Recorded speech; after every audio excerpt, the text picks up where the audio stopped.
Today in Ahmedabad, India, aviation investigators have retrieved a black box from the largely intact tail section of that doomed Air India Boeing 787 Dreamliner. One of the boxes is damaged, but officials think they can still retrieve its information.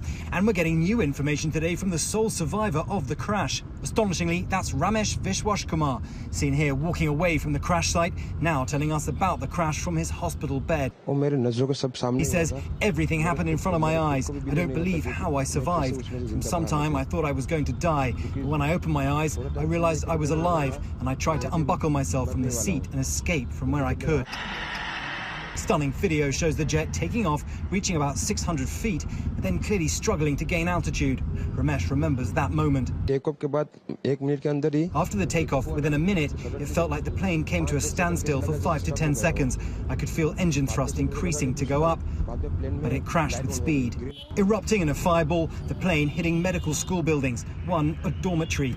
That's where Ramesh says he landed, still buckled into seat 11A, right next to an emergency exit door. The side of the plane it landed on the ground floor of the hostel. I could see that there was space outside the aircraft, so when my door broke, I tried to escape through a little space, and I did.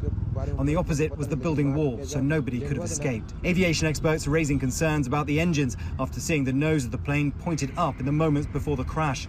They point to an issue of thrust. Other experts point to the position of the wing flaps and the fact the landing gear was still down. Ramesh's brother, who was also on the plane, is among the missing. Ramesh is being treated for bruises and burns. James Longman, ABC News, Ahmedabad, India.